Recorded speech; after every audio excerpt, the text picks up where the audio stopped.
네. 오늘 말씀은 고린도후서 5장 1절에서 21절까지 말씀 보겠습니다. 우리 금요일자 묵상 말씀은 10절까지 말씀인데 토요일 날 말씀을 한꺼번에 빨리빨리 다 이렇게 보도록 하겠습니다. 여러분 묵상은 그날 걸로 하시기 바래요.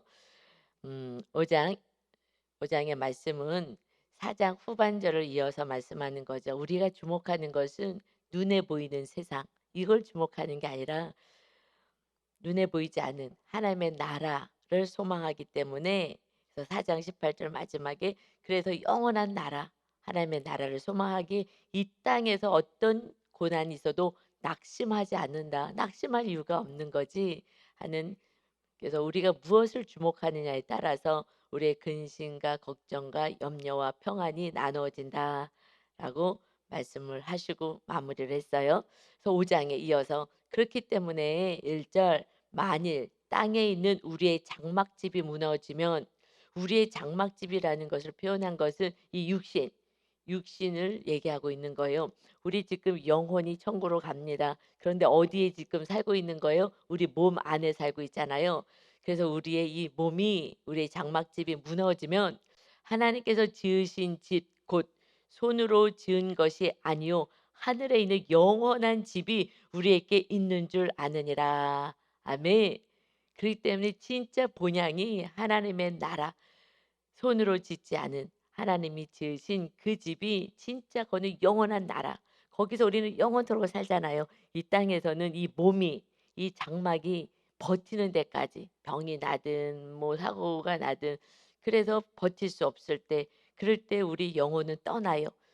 떠나서 영원한 집 하나님의 나라에 거하기 때문에, 그래서 우리는 보이는 것에 주목하지 않아서 뭐 염려하고 걱정하고 할 이유가 없는 것이다. 그래서 우리 진짜 본향으로 가게 되는 것이다. 그래서 참으로 2절에 우리가 여기서 탄식하며 하늘로부터 오는 우리 처소로 더듣기를 간절히 사모하노라. 여기 이 땅에, 우리가 이 땅에 잠시 살면서 탄식한다. 이것은 예수님의 그 재림을 정말 간절히 사모하고 있다라는 그 표현을 정말 이렇게 간절함을 이렇게 표현한 거예요. 이 땅에서 이 사는 삶과 저 천국에서 사는 삶은 뭐 비교할 수도 없는 그 삶을 정말 빨리 살기를 소망한다. 그래서 간절히, 정말 간절히 소망한다는 표현을, 탄식한다는 거냐, 이 땅에서 막 육의 몸을 입고 막 슬퍼서 막 고통 속에 있다는 의미가 아니라 그 재림하실 예수님을 기다리며 그 영원한 천국에서 새 옷을, 지금 우리는 이 몸은 벗어요. 그런데 천국에 갈 때는 부활체의 몸으로 가잖아요. 몸도 입고 가는 거예요. 그것을 이제 표현하는 거예요. 그래서 3절에 이렇게 입음은 우리가 벗은 자로 발견되지 않으려 합니다. 주님이 오실 때 우리는 지금 영혼이 가요. 몸은 입고 있지 않잖아요. 장막을 벗고 갔으니 그 상태로 우리는 발견되는 게 아니라 이제 부활체의 몸을 입는 거야. 그 아름다운 예수님의 그 완전한 부활체의 몸을 입게 되는 것처럼, 4절, 참으로 이 장막에 있는 우리가 이 썩어질 깨어지고 없어질 이 이것을, 연약한 이것을 장막에 있는 우리가 짐진 것 같이 탄식하는 것은, 이 몸을 입고 몸이 병나면 막 몸을 끌고 다니는 것 같은 느낌이 있잖아요. 그래서 이것을 벗고자 함이 아니다. 이 육이 어떨 때는 거창스러울 수가 있어요.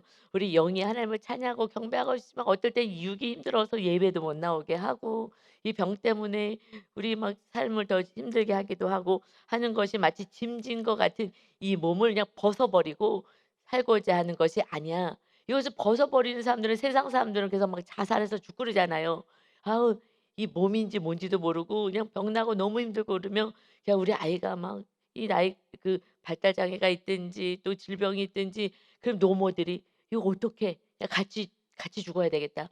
이렇게 생각하지 않아요? 그래서 우리는 이 몸을 벗으려고 하는 것이 아니라 오히려 덧입고자 함이니 죽을 것이 생명의 삼킨 바 되게 하려 함이다.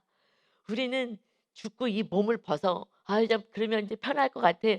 이것은 편하지 않아요. 거기에는 이제 영원한 형벌이 기다리고 있죠.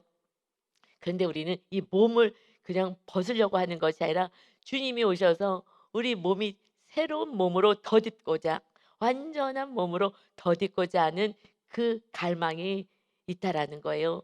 그래서 우리가 죽을 것 같은 이 몸의 이 삶을 정말 생명이 입혀져서 우리는 거룩한 그런 몸으로 이제 영원한 나라에서 주님이 만들어 놓으신 우리 집에서 영원히 살게 될 것이다. 곧 이것을 우리에게 이루게 하시고 보증으로 성령을 우리에게 주신 이는 하나님이시니라. 이걸 어떻게 알아? 천국이 있는지 우리가 부활체 몸으로 갈 것인지 어떻게 알아? 누구만 아느냐고요? 성령이 보증한 사람만 안다는 거예요. 이것을 성령님을 누가요? 하나님이 보내주었잖아요. 우리에게 주신 이는 하나님이시다. 성령 하나님을 보내주셨어요. 예수님이 내가 아버지께 기도할 거야.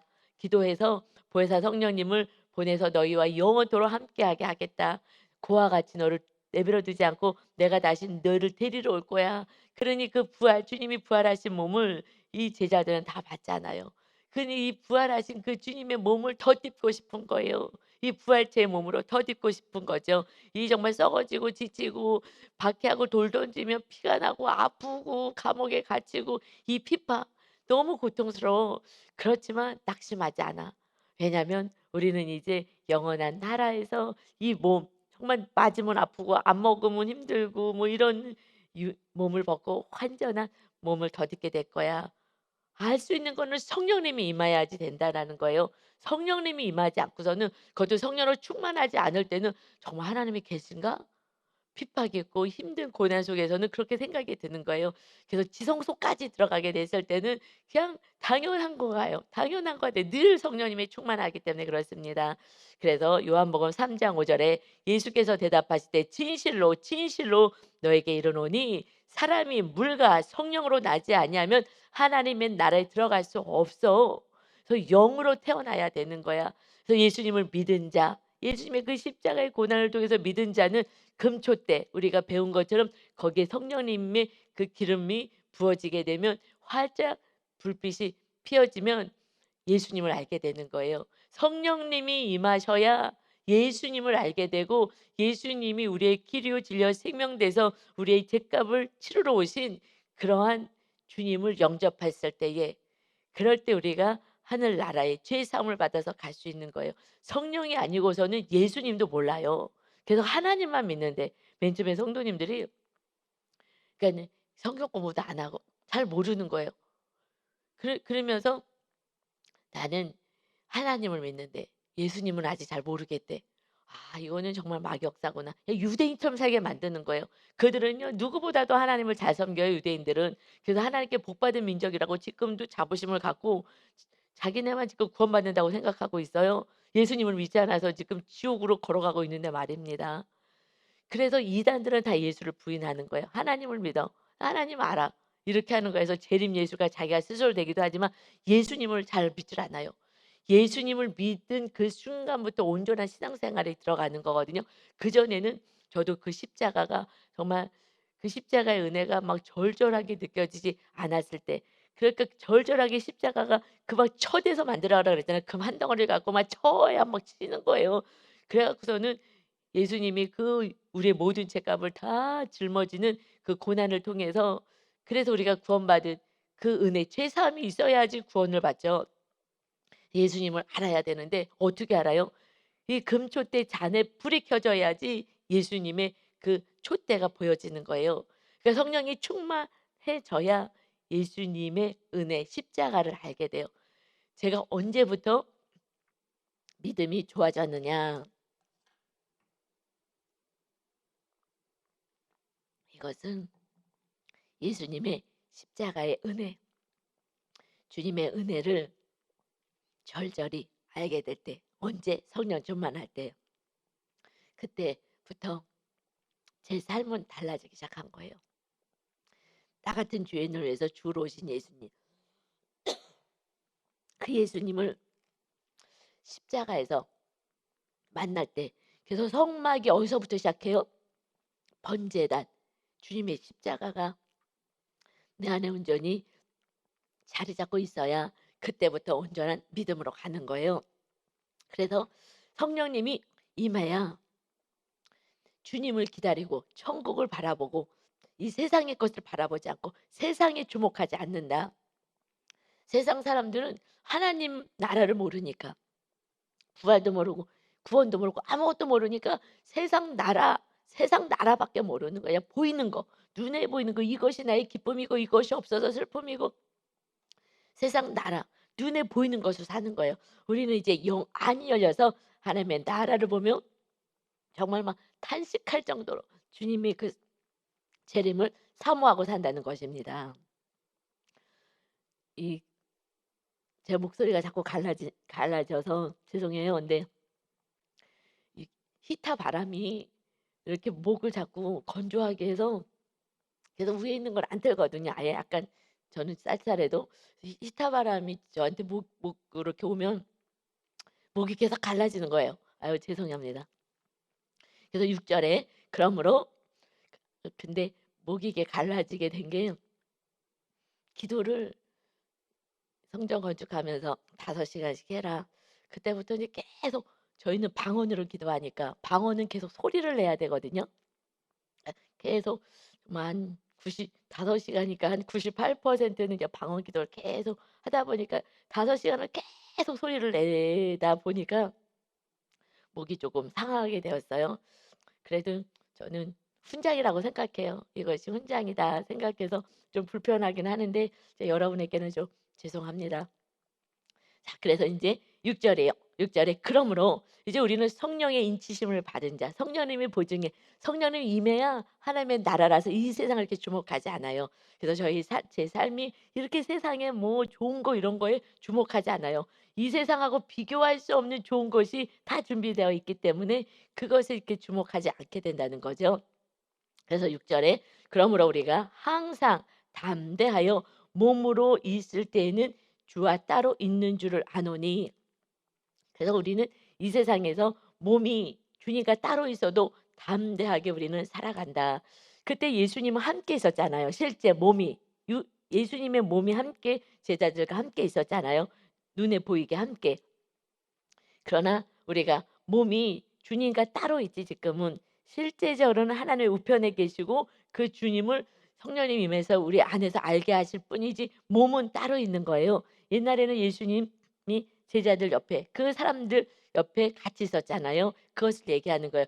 비록 몸은 따로 있지만 우리는 영으로 보기 때문에 그 주님이 우리와 함께하는 그 담대함으로 살아가는 거예요. 이는 우리가 믿음으로 행하는 거야. 주님과 함께 있는 그 믿음으로 우리는 행하는 것이지 보는 것으로 행하지 않는다. 지금 예수님이 눈에 안 보이니까 죽으신 거야, 없는 거야라고 이렇게 생각하지 않는다는 거예요. 이제 성령으로 우리 영안이 열려서 몸은 주님과 함께 있지 않지만 그러나 믿음으로 우리는 주님이 우리와 함께 하시는 것을 알고 행하는 것이다. 그래서 우리는 그 주님과 함께 하기를 원하지. 8 절이요. 우리가 담대하여 원하는 바는 차라리 몸을 떠나 주와 함께 있는 그것이라. 주님이 함께 있을 때 얼마나 기뻤어.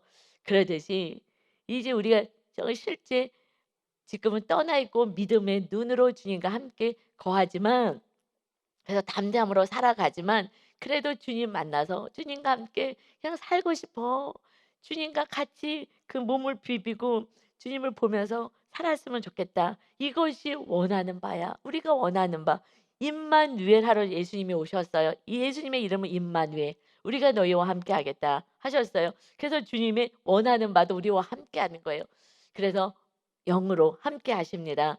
그런데 차라리 몸을 떠나 주와 함께 하는 걸 원한다. 그렇다고 주와 함께 하겠다고 이 몸을 버리고 뭐 몸을 해하고 그러고 내가 죽으면 주님과 함께 아니요. 주님의 재림을 사모하는 거고 우리가 이 땅에서 주님이 부르실 때까지는 사명을 감당하고 있는 것입니다. 그래서 주와 함께 하는 거 이것이 사도 바울과 그 제자들은 원하는 거는 주와 함께 하는 거예요. 이것이 가장 큰 은혜와 행복인 거예요. 그런데 지금 주와 우리가 영으로 함께 하지 않습니까? 성령 하나님이 임하셔서 주님과 우리와 함께 하시는 거예요. 그러니 그 은혜도 크고 담대하게 내가 살아가지만 그러나 정말 그 주님과 나는 함께 살고 싶어. 왜요? 사랑하기 때문에 그런 거예요. 사랑하기 때문에. 여러분 사랑하면 함께 하고 싶잖아요, 사랑하는 자들과. 그래서 그런즉 우리는 몸에 있든지 떠나 있든지 주를 기쁘시게 하는 자가 되기를 힘쓰노라. 이제 주님을 만날 거야. 그러니 주님이 기뻐하시는 그런 삶을 사는 거지. 내가 지금 몸을 입고 있든 아니면 주님 옆에 가 있든 그냥 우리는 그 주님을 사랑하게 그저 주님이 기뻐하는 삶, 그 삶을 살기를 우리는 힘쓰기 때문에 이제 내가 원하는 그 세상의 것에 주목하며 살지 않는다. 왜냐하면 이는 마침내 주님을 만나. 근데 어디서 만나냐? 10 절이요. 이는 우리가 다 반드시 그리스도의 심판대 앞에 서게 되어 각각 선악간에 그 몸으로 행한 것을 따라 받으려 합니다. 우리 몸으로 행한 거예요. 생각으로만 하는 게 아니라 생각으로 누구도 도와줘야 되고 나는 이렇게도 해야 되고 생각으로만 있는 것이 아니라 실제 그 몸으로 우리가 몸으로 주님처럼 주님도 그 몸으로 친히 십자가에 달리셔서 우리를 구원하신 것처럼 우리 몸으로 행하기를 원하는 거예요. 그래서 몸으로 행한 그 모든 것을 선악간의 심판대 앞에서 정말 잘 심은 자, 선을 심은 자는 주님의 칭찬과 상급이 있게 될 것이고 그렇지 않은 자는 오히려 영벌을 당하게 되는 심판이 있게 될 것이다. 그러니 나는 11 절에 우리는 주의 두려우심을 알므로 주님을 그냥 사랑의 주님이시지만 내가 어떻게 해서든지 다 용서하고 사랑하시는 하나님이셔요. 용서해 주셔요. 그런 주님이지만 나는 두려움으로 살아. 왜? 내가 한 모든 것이 청사진같이 쫙 주님 앞에 비춰질 거야. 나는 주님을 너무 사랑해. 주님의 그네가 너무 커. 그래서 나는 정말 주님이 기뻐하는 삶을 살아드리고 싶어. 정말 사랑하기 때문에 그래서 주의 두려우심을 나는 안다. 이것은 심판이 있어 무서워. 벌 받을까 봐 이런 것이 아니에요. 정말 사랑하기 때문에 그 사랑하는 예수님을 만났을 때 주님의 기쁨이 되기를 원하는 거예요. "너 너무 잘했다. 수고했다." 하길 그 주님의 기쁨으로 주님을 한테 쪼끔이라도 감사로 만족함으로 드려지고 싶은 그런 진짜 절절한 사랑이 있는 거예요. '주님과 함께하고 싶어. 주님이 내가 이렇게 살고 갔을 때 얼마나 기뻐하실까.' 이런 거잖아요. 자녀들이 철이 나면 정말 '아 이렇게 하면 부모님들이 속상하실 텐데 그러지 말아야지.' 하듯이 그리고 부모님의 말씀에 하도 순종하고 살려고 애를 쓰는 것 같이 사랑하기 때문에 그러는 거거든요. 그래서 사랑의 경외, 정말 하나님을 경외한 걸 두렵고 사랑하는 마음으로 섬긴다. 그렇게 내가 두려움으로 이제 심판대 앞에 설 주님이 기뻐할 그 모습 그것을 바라보고 우리는 살아가는다. 그래서 사람들을 권면하는 것이다. 그래서 이 심판대 앞에 설 것을 너희도 알고 내가 사람들에게 이렇게 말씀을 전하고 권면하는 것이다. 그래서 11절 하반절에 우리가 하나님 앞에 알려졌으니 우리가 이렇게 두렵고 떨림으로 하나님의 뜻을 따라 살면서 너희에도 심판대 앞에 설 것을 권면하고 하였으니 우리가 하나님 앞에 알려졌다. 이제 우리는 하나님이 우리 알아. 우리가 어떻게 사는지 알아. 그래서 또 너희 양심에도 알리기를 바라노라. 하나님이 우리가 어떻게 지금 살아가고 있는지 말씀 안에서 주님을 기쁘시게 하며 심판대 앞에서 그날을 바라보고 살아가고 있는 자라는 것을 알고 있듯이 너희도 우리를 알았으면 좋겠어. 왜냐하면 이렇게 신뢰 관계가 온전히 회복되지 않으면 이 복음을 받아들이질 않는 거예요. 그래서 맨 처음에 다른 교회에서 오신 분들이 진짜 바른 교회인가 이것을 보기 위해서 막 말씀을 막 이렇게 열심히 경청을 해요. 아예 처음 믿음 없으신 분들이 오면 아무것도 모르니까 그냥 예배드리지만 신앙생활을 오래 하신 분들은 바른 진리를 전하나 하고 듣게 되잖아요. 그러듯이 '진짜야.'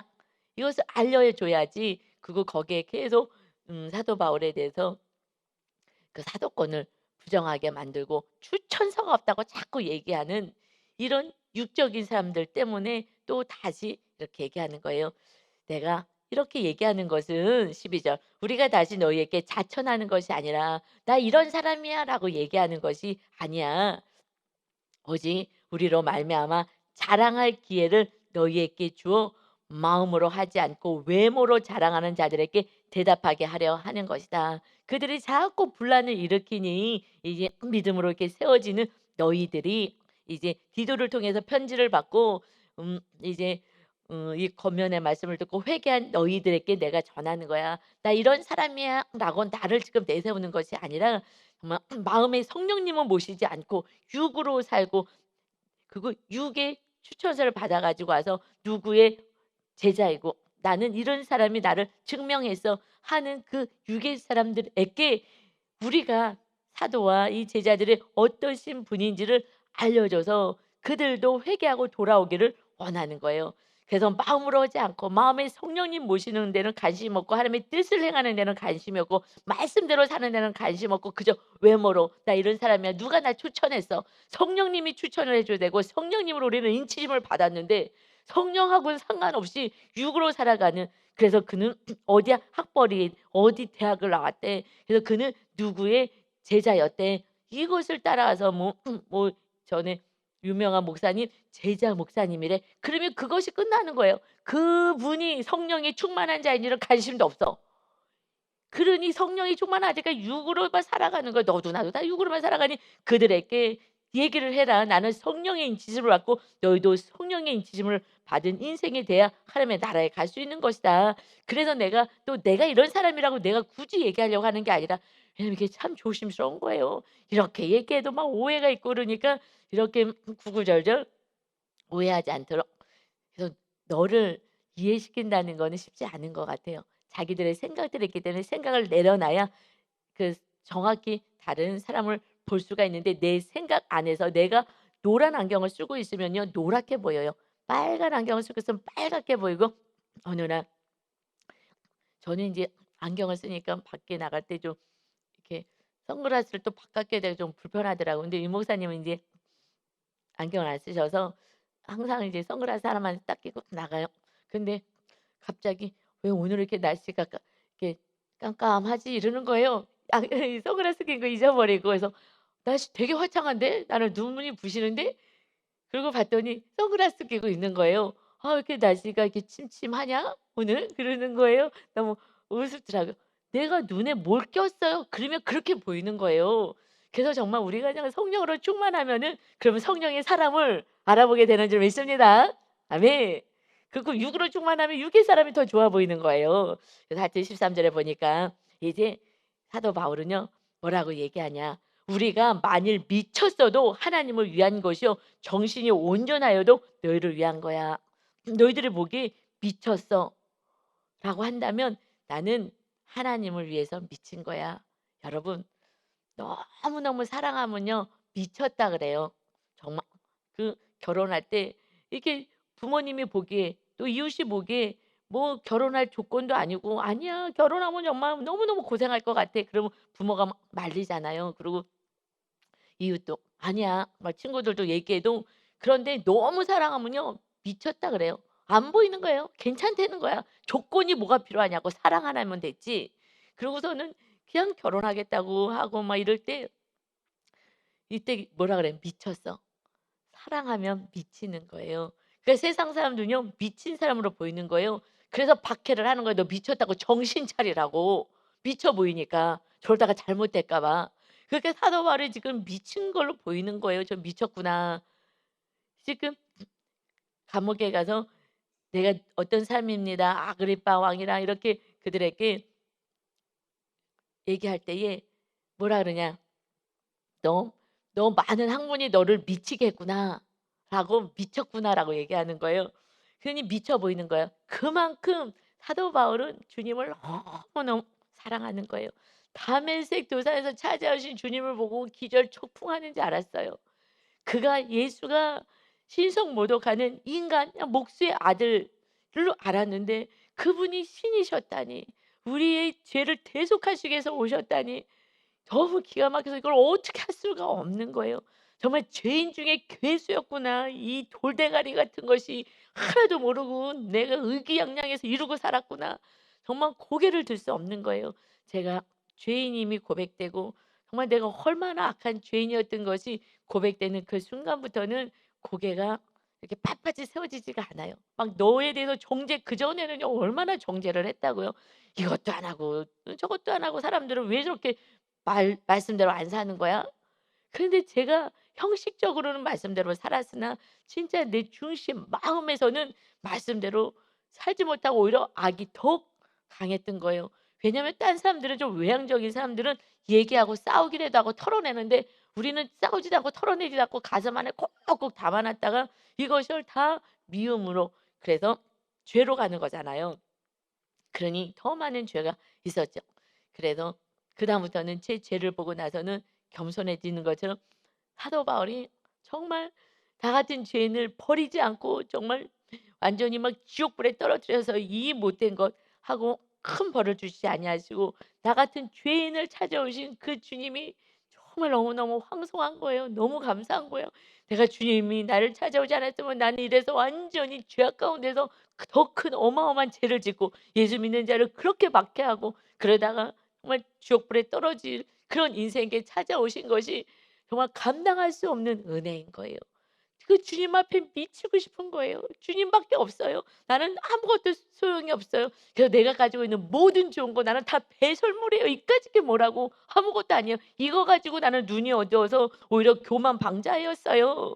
세상의 것을 가지고 살면 살므로 교만 방자해서 다 정죄하며 내가 의로운 자라고 착각하는 거예요.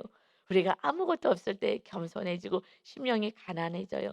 그래서 때로는 장막집이 무너지게 할 때도 있어요. 이 육이 무너지고 환경이 좀 무너지게 할 때 그때 우리는 주님을 붙잡게 되고 주님의 은혜를 다시 깨닫게 되죠. 그래서 우리는 주님 앞에 미친 자가 될 때에 그때 사실 박해를 받는 거예요. 너 정신 차리라고. 가족들이 미쳤다고. 그래 갖고서는 뭐 집이라도 다 팔아 가지고서 교회에다 다 바칠까 봐. 사실은 왜 걱정하는 거예요. 이게 물질에 손실 될까 봐. 막 헌금을 너무 많이 할까 봐 다 반대하는 거예요. 정확히 얘기해서는. 미쳤구나 하고서는 얘기하는 거예요. 왜 헌금 갖다 다 바칠까 봐. 그래서 막 돈도 안 주고 돈도 안 주는 거죠. 인색하게 하는 거예요. 남편들이 돈 벌어서 인제 아내가 교회 다니면 돈을 막 갖다가 다 바칠까 봐 이게 두려운 거예요. 사실 이단들은 막 그렇게 또 하기도 하잖아요. 그러니까 그런 이단들이 하는 것을 인제 TV 내는 것을 듣고서는 이것이 일반 교회인 줄 착각하고 잘 몰라 가지고 하는 것이죠. 그러나 이것이 정말 미쳤어도 하나님을 위한 거야. 나는 하나님 앞에 하나님밖에 몰라.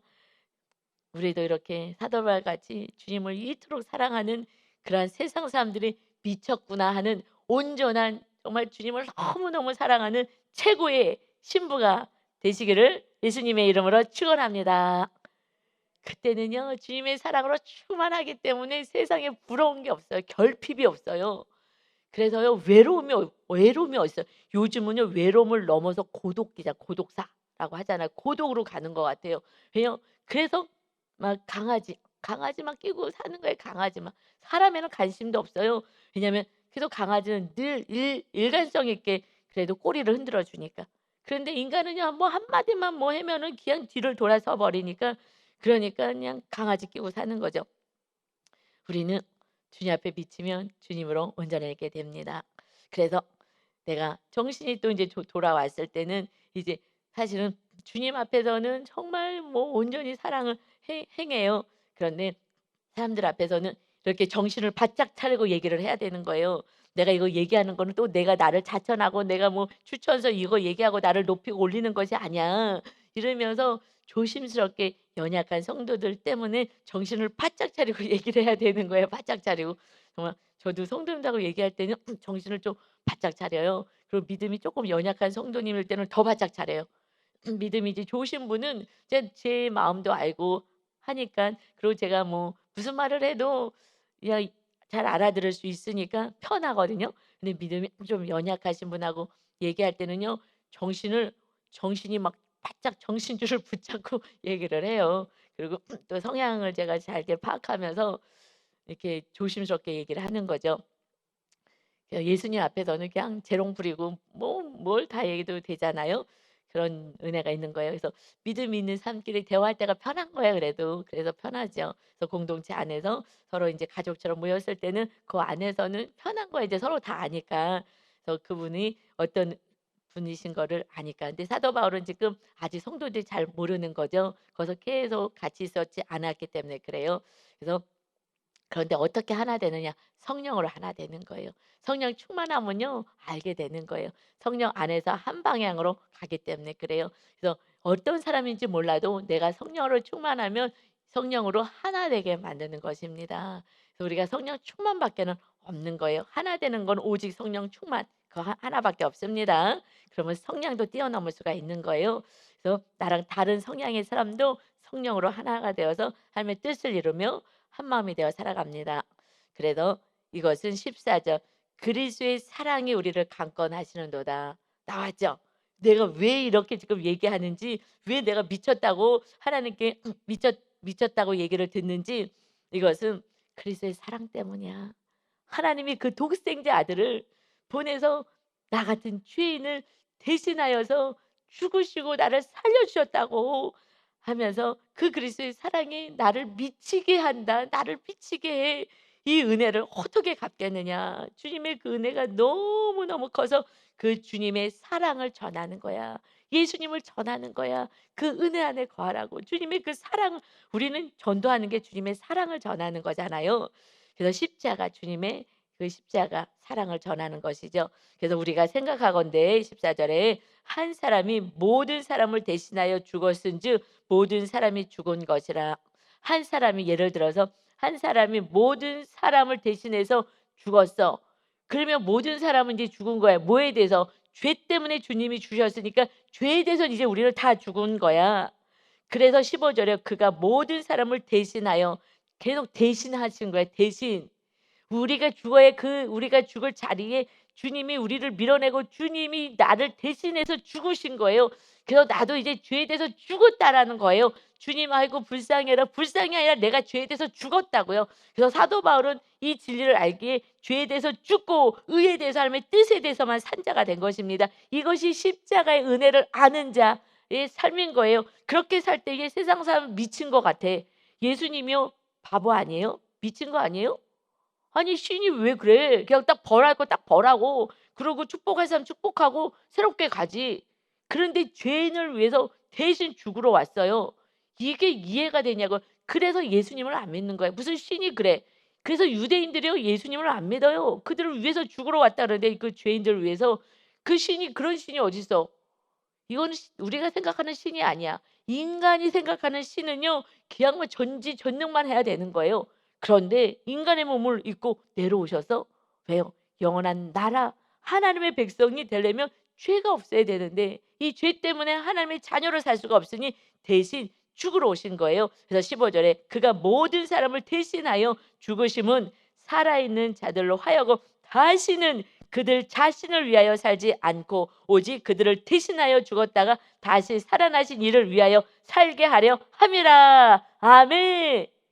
이것을 아는 거예요. 사도 바울은 이제 내 뜻대로 살다가 죄를 짓고 내 뜻대로 살다가 화를 내고 짜증내고 탐욕과 음란으로 살고 욕심으로 살고 그리고 분쟁으로 살았던 인생을 그 죄를 담당 대신하셨으니 이제는 죄에 대해서 우리는 죽고 그리고 이제 다시 살아나신 그 주님과 함께 거룩한 하나님의 백성으로 우리가 살게 하기 위해서 하나님의 거룩한 자녀로 살게 하기 위해서 하나님의 아들 맏아들을 보내셔서 우리를 대신케 하셨다 말씀합니다. 이제 우리는 다시는 자신을 위해서 사는 인생이 아니에요. 우리는 죽었다고요.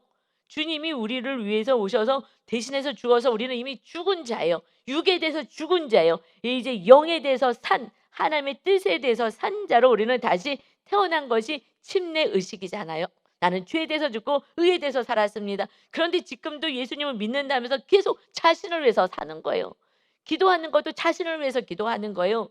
주님의 뜻을 위해서 기도해야 되는데 이제 주님의 뜻을 행하기 위해서 기도해야 되는데 이것은 아직 내가 신앙이 뭔지도 모르는 거예요. 그래서 우리는 사실 정말 이 믿음의 본질로 가지 않고서는 십자가는 그냥 장식품 그냥 목걸이에 불과한 거예요. 목걸이에. 그래서 진실된 이 진짜 믿음으로 여러분이 세워져서 정말 세상을 주목하지 마시고 세상에 근심하지 마시고 주님과 함께 영원한 나라를 바라보며 정말 영원한 나라에 가지 못할 우리 가족과 이웃들을 향하여 내 목숨을 내놓아라. 주님이 말씀해요. 안 돼. 그들 위해서 내가 죽었는데 그들이 죄 가운데 빠져서 지옥 가면 어떡해? 안 돼. 하나님이 원하는 건 하나밖에 없는 거예요. 하나밖에. 그러면 내가 이 땅에 필요한 거는 내가 다 줄게.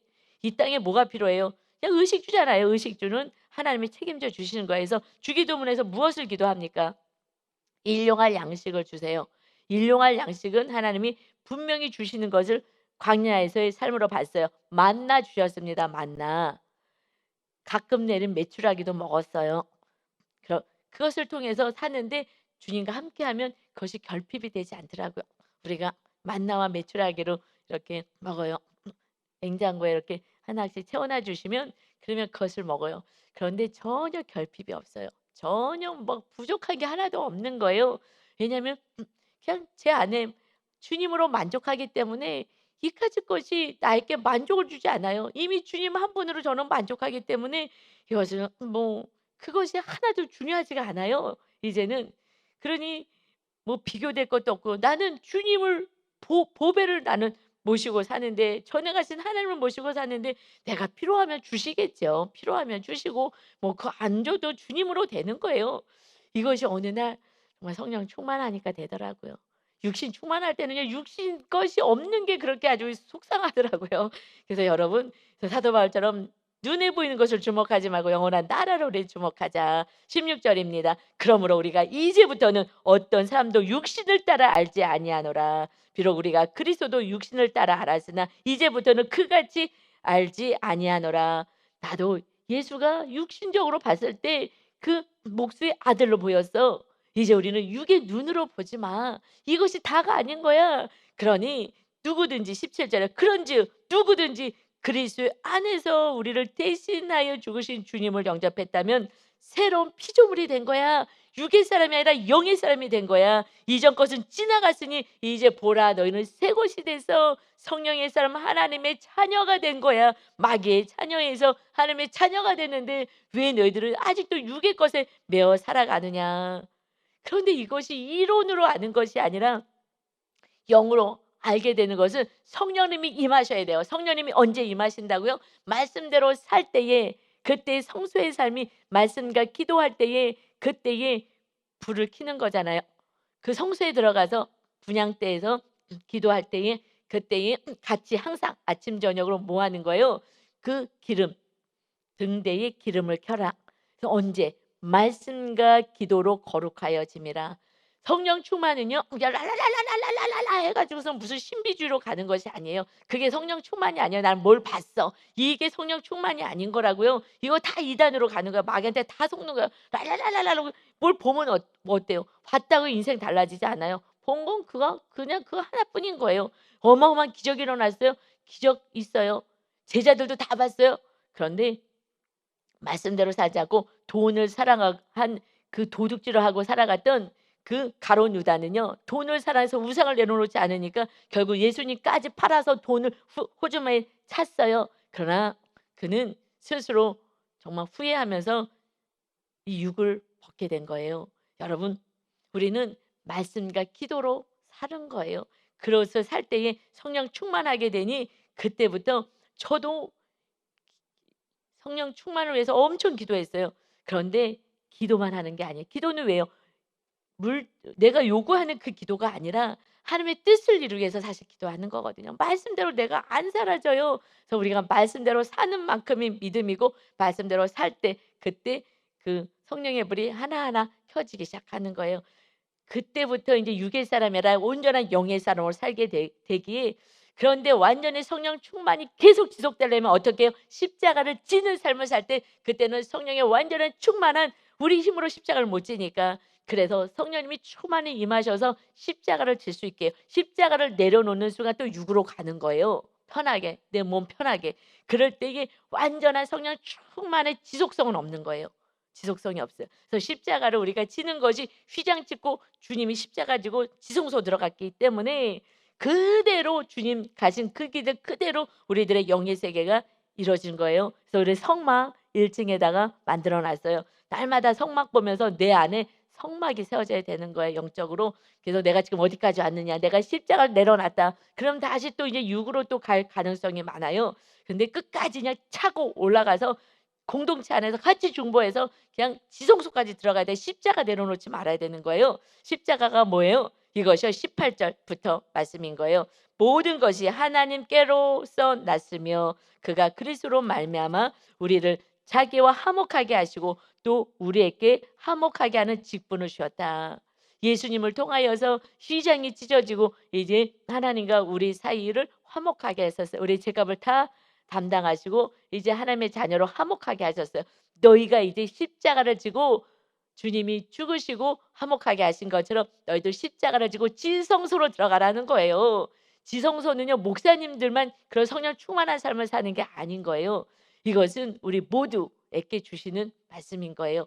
그래서 너희도 이제 화목하게는 십자가를 지고 살아가는 거, 이것이 화목하는 직분이야. 이웃들에게, 이웃이 하나님과 화목할 수 있도록 너희가 중보 기도하고 이웃을 사랑해야 된다. 19절이요. 곧 하나님께서 그리스도 안에 계시사 세상을 자기와 화목하게 하시며 그들의 죄를 그들에게 돌리지 아니하시고 화목하게 하는 말씀을 우리에게 부탁하셨다. 그들의 죄를 우리에게 돌려서 죄값을 받게 하지 않고 주님께 그 죄를 지게 하셨잖아요. 그러니 이웃의 연약한 것을 우리가 짊어져야 하는 거예요. 어떻게 짊어져요? 욕을 하든지 박해하든지 악을 행하든지 그냥 참아내 주는 거예요. 또 용서해 주는 거예요. 또 사랑해 주는 거예요. 그게 십자가예요. 십자가 진다는 것은 용서하고 사랑해 줘서 그 영혼이 하나님과 화목하게 해주는 거, 예수님을 믿게 구원에 이르게 하는 거. 그래서 우리가 구원받은 것처럼 사는 것이, 그렇게 살 때 우리 힘으로 안 되니까 성령의 충만한 임재가 있는 거예요. 십자가만 안 내려놓으면 성령 충만의 지속성이 있습니다. 예. 근데 저는 옛날에 그걸 모르니까 교회 가서 막 성령 충만하고 기도했을 때 그때는 뭔가 이제 뜨거움이 있는데 집에 오면은 이제 용서와 사랑이 또 안 되고 이웃을 바라볼 때 안 되니까, 그러니까 또 금방 소멸되는 거예요. 금방 소멸되고 내 뜻대로 혈기와 막 미움이 막 솟구쳐 오르는 거거든요. 십자가를 딱 져. 그러면은 참아낼 수 있는 거예요. 가정이든 직장이든 어디서든 참아낼 수 있는 거예요. 그때 내 안에는 천국이 임한다는 거예요. 할렐루야. 이제야 이 진리를 알았어요. 실제로 알았어요. 왜요? 제가 살기 시작했더니, 살아냈더니 이제 그 지도가 확연하게 보여지는 거예요. 그전에는 안 살았기 때문에 어떻게 성령 충만이 되는지 정확히 몰랐어요. 이제 우리 성도님들이 이렇게 살기 시작하는 거예요. 그래서 이제 말이 통하는 성도님들을 한 분 한 분 생기는 거예요. 아주 재밌어요. 아주 대화하면, 영적인 대화를 하면 지금 어디까지 왔어요? 저 여기까지 왔어요. 그래, 조금만 더 가자. 조금만 더 가자. 아주 재밌어요. 그래서 20절입니다. 그러므로 우리가 그리스도를 대신하여 사신이 되어 이제는 주님이 이 땅에서 사역하신 것처럼 우리가 하늘나라의 대사, 사신이 되어 하나님이 우리를 통하여 너희를 건면하시는 것 같이 그리스도를 대신하여 간청하노니 너희는 하나님과 화목하라, 화목하라 말씀하셔요. 이제 하나님과 화목하는 거, 이 직분, 십자가를 짊어지고 우리 가족이, 우리 사랑하는 이웃들이 다 하나님과 화목하게 하시도록 끝까지 십자가를 지고 용서와 사랑으로 나가시는 여러분 다 되시기를 바랍니다. 그래서 21절에 하나님이 죄를 알지 못하신 이를 우리를 대신하여 죄로 삼으신 것은 예수님을 그 중보자로, 십자가 지는 자로 세우셔서 우리가 구원받아서 우리로 하여금 이제 그 안에서 하나님의 의가 되게 하라 하십니다. 이제 죄인이 아니라 의인이 되어서 그 주님을 대신하여 이 땅에 사신이 되어서 대사가 되어서 그 일을 감당하는 거야. 이제 감당하고 사는 거야. 그래서 구원받는 수는 어떻게 일어나는 거예요? 십자가 져야 가족의 구원이 있어요. 예루살렘을 떠나면 안 되는 거예요. 사도들은 예루살렘에 있어서 그 박해를 다 받아냈어요. 다른 사람들은 다 떠나버렸어요. 그러나 사도들만 예루살렘에 있더라.